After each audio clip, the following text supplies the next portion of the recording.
is to connect with your success. So essentially that means create a list of all of the dope things you've done.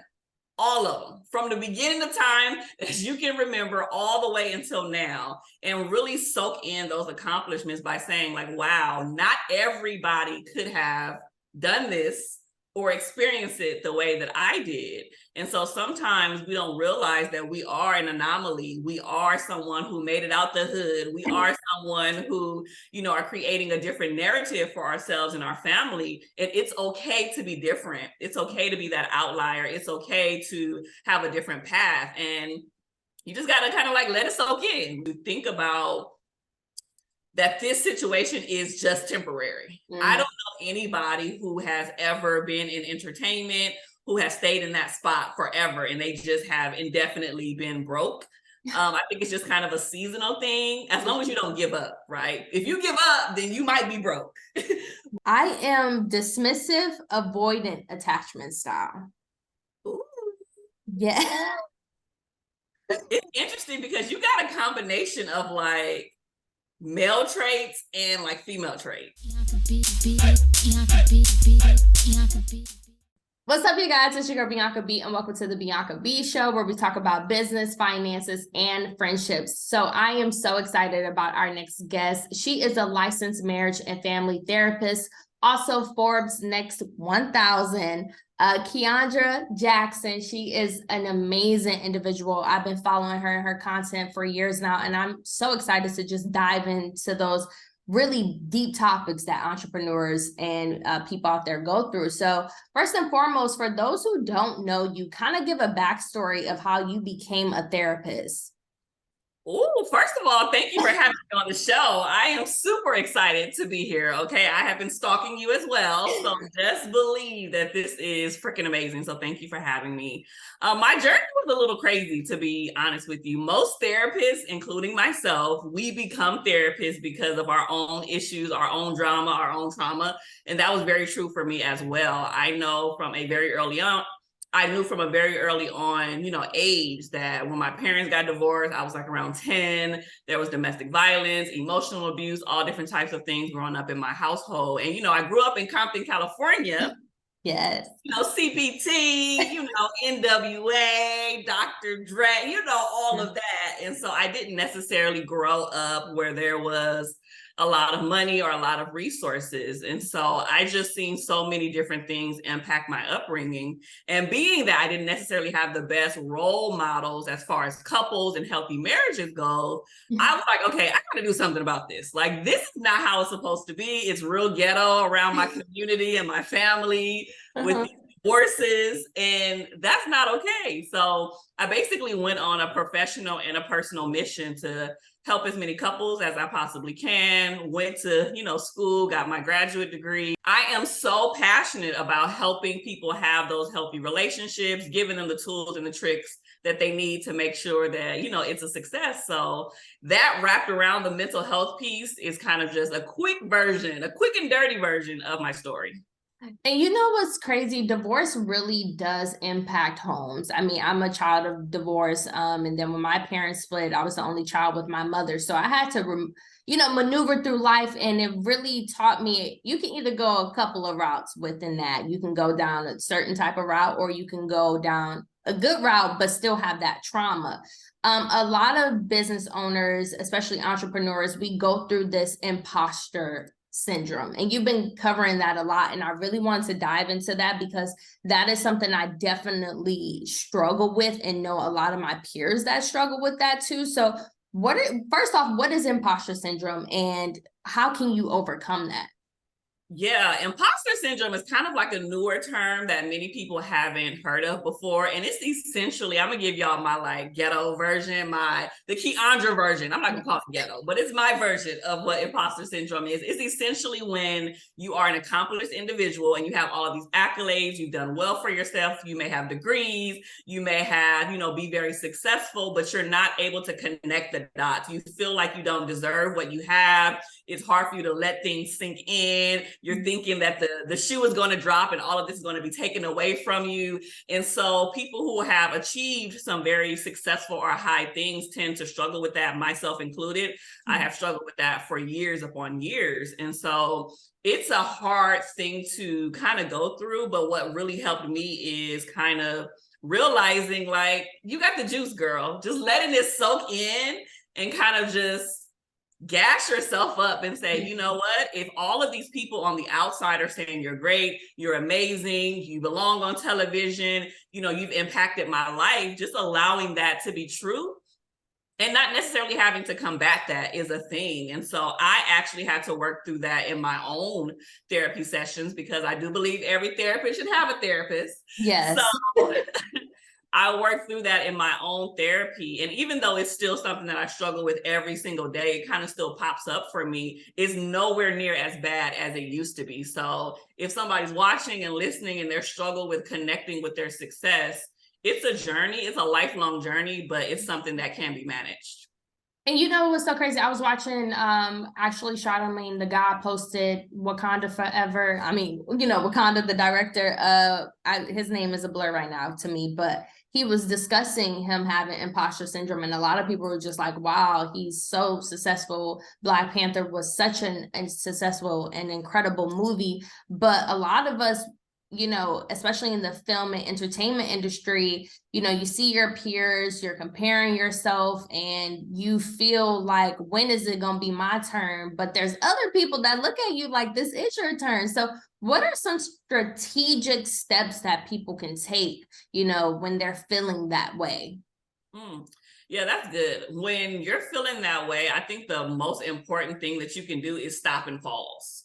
I like to assess situations. So essentially what that means is, if everybody, and I can't say everyone, but if there's a lot of people coming to you and saying similar things, you're seeing a pattern of people saying you're great, you're amazing, you're accomplished, you're doing so well, good job, all of these things, all of these people can't be wrong simultaneously, right? Yeah, all of those people can't be wrong. So you are that common denominator, and you have to say, okay, maybe I'm the one who's looking at this from a skewed perspective. So I would say pause and kind of assess what other people are telling you. If you're getting mixed reviews and different perspectives, maybe, you know, you need to just kind of go back to the drawing board. But that would be the first thing that I would say. The second thing that I would say is to connect with your success. So essentially that means create a list of all of the dope things you've done. All of them, from the beginning of time as you can remember all the way until now, and really soak in those accomplishments by saying, like, wow, not everybody could have done this or experienced it the way that I did. And so sometimes we don't realize that we are an anomaly. We are someone who made it out the hood. We are someone who, you know, are creating a different narrative for ourselves and our family. And it's okay to be different. It's okay to be that outlier. It's okay to have a different path. And you just got to kind of like let it soak in. You have to let it soak in. So that would be the first two tips. And then the last one, of course, would be to get some type of professional help. I don't think that I could have done it on my own without talking to my therapist and processing a lot of the things that happened to me from childhood. So typically what happens is, this kind of stems from our parents and our upbringing. Sometimes we are in environments that are not affirming, or our parents didn't really, you know, show us that verbal or physical confirmation that we need. And so we grow up thinking that, oh, this isn't a big deal, or whatever the case may be, but it really is a big deal. And there's so many people watching you and who are rooting and cheering you on. I love that you mentioned the accomplishments list. I did that a couple of years ago just because I was in that space of like, wait, why am I not proud of myself? And I'm glad that you mentioned that. So that means that I was kind of like my own therapist in a way. Yes, you did that. You sure were. So I also want to go into like finances. You know, finances is a huge thing when it comes to life in general. And there's peaks and valleys of, you know, your success. And a lot of my audience are entertainers and entrepreneurs. And there's times where you're like, you could be on set and with a big celebrity and come home and be broke, you know, and that is something I personally have struggled with, where it's like, I'm on top visually, but the money ain't speaking for itself. So what are some tips that you can give to people who, the long term, it's going to be a relationship builder, but my money ain't speaking for itself? Bills need to be paid, okay? Mm-hmm. I completely understand. I've been there a million and one times. I was just there recently, probably like a few months ago, just in full transparency. I had all of this success and accolades and all of these things, but I made a huge pivot within my business. And so I no longer do one-on-one therapy, and I'm like full-time media, right? Full-time speaking, full-time TV type of situation. And we know there's peaks and valleys, like you just mentioned. And so I experienced a low point, and I'm like, hold on, rent and bills still got to be paid. Like, what do I need to do? And so it was a scary place to be in, because you don't necessarily know when your next thing is going to pop off or when that is going to connect. And so as a creator, as an entrepreneur, I fully believe that we need to create multiple streams of income. And so even just knowing that you're a producer and you're in this space, but you also have a podcast, you also have a YouTube channel, like, you understand that there's other things that need to be in place in order for you to survive. And it's not just because of the monetary situation, but it's because you do want to genuinely impact and help people. So I would encourage people to create multiple streams of income, even if it's a small, oh, I got an extra $20 from this thing, or I got an extra $50 from this month. That's helpful, because that's gas money, that's a light bill, that's some food from the grocery store. So that would be the first thing. The second thing that I would encourage people to do is to think about that this situation is just temporary. I don't know anybody who has ever been in entertainment who has stayed in that spot forever and they just have indefinitely been broke. I think it's just kind of a seasonal thing, as long as you don't give up, right? If you give up, then you might be broke. But if you keep going, making those connections, sending people your resume, doing all of those things, you're eventually going to get another gig. And it may not be the best gig, but at least you won't starve, and at least you'll be able to take care of yourself. So definitely, I would say those two things was top of mind that comes to me. I love that. And something else that people, and you talked about this on your YouTube channel, and I really want to talk about this, your purpose. I feel like your purpose, a lot of us don't know. A lot of people wake up daily and just like go with the flow and don't really know what they're supposed to do. Like, what are your tips and things that, of course, people can go to your YouTube channel and watch the purpose video, but, what are some gems you could give us when it comes to your purpose?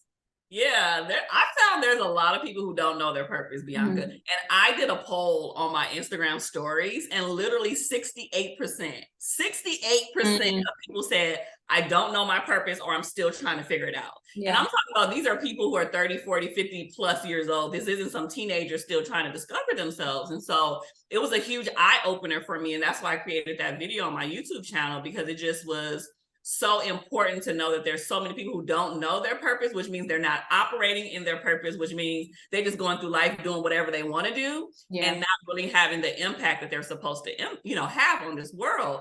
So I think finding your purpose early on is the best thing that you can do. Yeah. And I want to be clear that your purpose isn't your job. Got it. Let me say that again for the people. Your purpose isn't your job, because you can work at Taco Bell, right? And that ain't got nothing to do with what God put on the inside of you. But if you're a teacher, if you are a creator, if whatever that thing is that you dream about at night, that keeps you up, that's swirling around in your head all of the time, that's probably your purpose. That's probably your passion. And you need to lean into that a little bit more. And it doesn't matter if you are 50, 60, 70 years old. It's never too late. Never too late to start, never too late to go back to school, never too late to discover yourself. And so that purpose piece is so crucial. If you figure that out, I guarantee you the opportunities and the money will come once you get centered and find your purpose. I love that. I love that. Now let's go into relationships. So I took the attachment style. That's my jam. Hold on. That's my jam. So I am it was so funny because I did this a day, I think it was like the day before we even scheduled this interview. So it was so funny because the first thing when I saw on your YouTube channel, you talked about attachment styles, and I want to talk about it. I am dismissive, avoidant attachment style. Ooh. Yeah.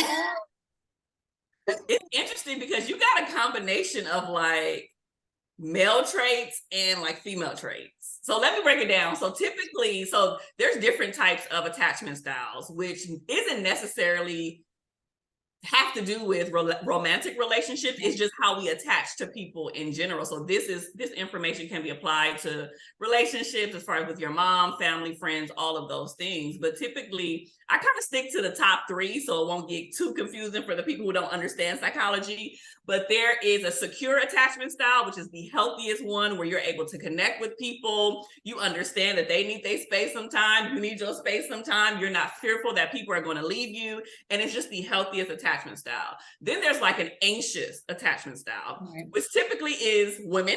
When we get nervous, you know, we're like, oh, is he gonna leave me? He ain't text me in a while. What's going on? Let me see. Like, you're just overwhelmed with the fact that this person could potentially leave you. So you kind of are just a little bit too clingy. Mm-hmm. And then there's also an avoidant, which is typically men.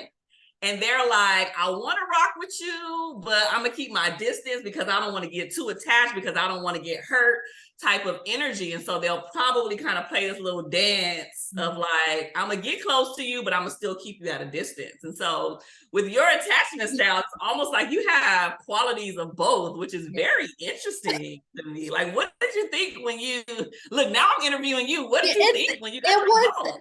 And then I started doing some more digging, and it's like, it's so me, like, this is the signs: brief and casual relationships, fear of intimacy, inability to express feelings and emotions. I have high unrealistic standards of an ideal partner. I'm extremely independent and secretive. And that is what most people say of me. That has been a common denominator in my relationships. And it has impacted me with being in a stable relationship. And that's interesting that you said that's a male trait and a female trait. I feel like working in this industry, I've had to kind of be both. And I think also when I go to childhood and divorce, and you know, with my mom, she had to play the role of both. Although my dad, you know, we have a relationship, but in the household, seeing my mom play a role of both taught me to be extremely independent. So I fear asking for help. Like, it is so hard for me to do that. I'm going to get emotional. Okay. Yeah. I can totally relate to that. Yeah. I can totally relate 100% to that. It's almost like, especially when you grow up in a broken home, and especially if you live with, you know, your mom, and they had to do all of the things and be all of the roles. That's what we saw, right? We saw our mom having to thug it out and figure it out and just do what needed to be done and carry some of those masculine traits and pick up the male roles as well. And so we're basically just doing what was modeled to us. And so even though it isn't our fault, we grow up and get into these romantic relationships, and now we're exhibiting those qualities when it's not always the healthiest way to go about it. And so it takes a lot of rewiring. It takes a lot of us thinking about ourselves and assessing ourselves, thinking about how we want to change things, and actually being intentional about showing up differently, being honest with our partners or the people that we're dating, saying, hey, this is what I'm struggling with. Can you rock with this or no? You know, that's something that we have to do. And so the fact that you know what your attachment style is, and you know the root of it and where it's coming from, I think that puts you in such a more, just a better place to be able to manage it so you can have a healthy relationship once you get ready. Yeah, it's been a healing journey. And then like, you know, I feel like with healing, it's an everyday thing. It's not like you just wake up and you're healed. And so, you know, for the young women out there too, you know, you're successful, you're a Black woman, you've been in this industry, in this game, and you've given and spoken to a lot of people throughout the world. My question for you is women who are transitioning to becoming 30. So I love asking women this because I'm 29 and I'll be 30 this year. What tips can you give to me and those listening, because it is different? Baby, welcome to the 30 club. You about to come on in real quick. Okay, so I am 35. side. And I almost feel, and I don't know why this was the case, but I almost feel like everything changed for me at 30. Everything. And I'm talking about my deeper relationship with God spiritually. I'm talking about me physiologically, like stuff started going on with my stomach. And I was just like, oh, I can't eat that no more. You know, like there was just so many different changes. And then you start thinking about, wow, I'm a single female. I don't have any children at this moment. I'm not married. Those are things that I might desire. How do I navigate this situation? It's just so many factors that hit you at once. Yeah. That nobody prepares you for. Let's be honest. Nobody talks about this. Nobody prepares you for this. And so I think the wisdom that I would give you and those that are coming into the dirty 30s is really to just give yourself grace. There's going to be a lot of changes mentally, emotionally, physiologically with you. And that's okay too. It's not right or wrong, but just give yourself grace to know that you are no longer in your 20s anymore. And the things that you went through in your 20s and experienced, it was a different season. And things get heightened in your 30s, right? I've never desired marriage more than when I turned 30 for some reason. It just came out of nowhere. I was thugging it out like, I'm trying to build this empire. Let me get this bag. I'm not caring about these men out here. But when I hit 30, I was like, wait, I'm yearning for this deeper connection with someone that I want to experience and live my life with. And so it was kind of a slowing down of the grind that I was used to. And so it was a pivot and a shift. And I had to kind of just lean into it and be like, okay, girl, this is what you want. So let's embrace it and let's receive what God's about to give you. So that's what I would say. I love that you mentioned God too, because faith, you know, you better, you're like, God, are you by my side? What is going on? So my faith-based people out there, how do you keep going? Ooh, sometimes that is the only thing that keeps me going. There are times where everything else around me is crazy, chaotic. I don't know how it's going to work out. It makes no sense to me. But my faith and keeping God first in every single thing that I do has been literally the anchor. Every time that I feel like I'm getting off course and going a different route, going back to center and be like, okay, God, I know I got off course for a little bit, but what do I need to do to get back on? What do you want me to do? What's the next move? And praying and getting in my word and doing all of those things and getting that center is what keeps me going when I want to quit. And it's almost like after I do that, I'm refreshed. I feel renewed. I have this greater sense of desire to keep going and pushing forward. And so faith is everything to me. And I don't think I would still be on this journey if it wasn't for faith. I would have quit a long time ago. Easy quit a long time ago because it's hard. This industry is hard. You have to have tough skin. You got to keep going. You get so many no's and discouragements, and it's just not for everyone. So when you're in the spot that you need to be in, faith knows that even though it looks raggedy and ghetto right now, that God still has me and he's going to make it beautiful. So I love that. And I want to also talk about burnout. How should people deal with burnout? You know, because with content creating, it is so much, it's mentally draining. Sometimes it can be mentally draining. Absolutely. 1,000% mentally draining. I'm talking about you constantly have to feed that beast over and over again, especially if you are a content creator and you're in front of the camera. It's almost like you have to keep putting yourself out there every single day.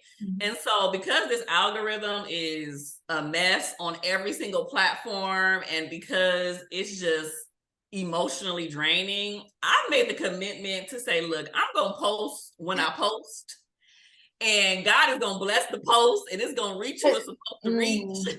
And I have to keep going on about my business. So I have committed to posting at least 3 times a week, just off of GP. That's kind of just my standard situation across all of my social media platforms. And whoever is going to see it is going to see it. And so I'm really big on repurposing content. So I'll create one piece and then reshare it on different platforms, or make a larger piece and cut it and slice it into smaller chunks that make it digestible. But that burnout it's real. I would say take breaks if you need it. I would say your mental health is way more important than this algorithm, than the likes, the comments, the shares. all of those things. And if you're finding yourself in like a deeper hole or not feeling like yourself, it's okay to pull back and say, okay, I can revisit this at a later time. So I would say that, and just do like some self-care things for yourself. Yeah, love that. Every Friday is my self-care Friday. I don't work on Fridays. And so, or the weekends. So because Bianca tried to schedule this on the weekend, and my sister said, Kiaundra, do not work on weekends. Oh, thank you though for taking this weekday. But in all seriousness, just doing things that fill your cup, that you enjoy doing, you know, whether that is binge watching a TV show, or if that is getting a massage, mani-pedis, hanging out with your girlfriends, taking a drink, whatever, in a healthy way. Okay, don't overdo it. But just, you know, doing something that makes you happy. Cooking fills my cup. So whatever that is for you, I think that can combat the burnout that we experience as creators.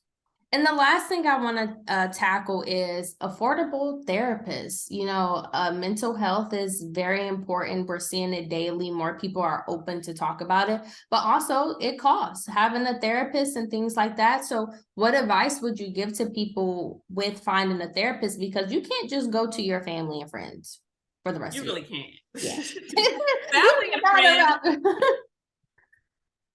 Listen, family and friends have well-meaning, you know, they're trying their best to help you, but in all honesty, it's not always that helpful. And they're, you know, it's biased. And so they're not seeing it from an objective perspective. And so having a professional, whether it is a licensed therapist, I'm not opposed to someone seeing a coach either. Whoever is the best fit for you in your life, make sure you are going to do that. And it can cost. It's a pretty penny. So I like to give people alternative suggestions for finding a therapist. Of course, if you have health insurance, that's a great way where you only could pay, you know, your copay or something of that nature. If you do have a regular job, typically there's something with most people's HR departments called EAP. It's an employer assistance program where they give you free therapy, literally like 6 to 10 sessions. You can also go to certain directories online if you're looking for like a therapist of color, or, you know, a therapist that's geared towards the LGBTQ plus, you know, there's sites just for that. I mean, you can really find a therapist to meet your needs. I know there's a really great site for the people who are really, really, really looking for low cost. It's called openpathcollective.org.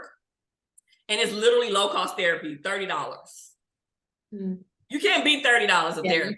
Okay, you can't. So just platforms like that is helpful for people to be able to get in and get what they need without breaking the bank, and, you know, being able to still survive while still getting the help and the care that they need. I love that. And so what's next for you? What's next? Where can people follow you?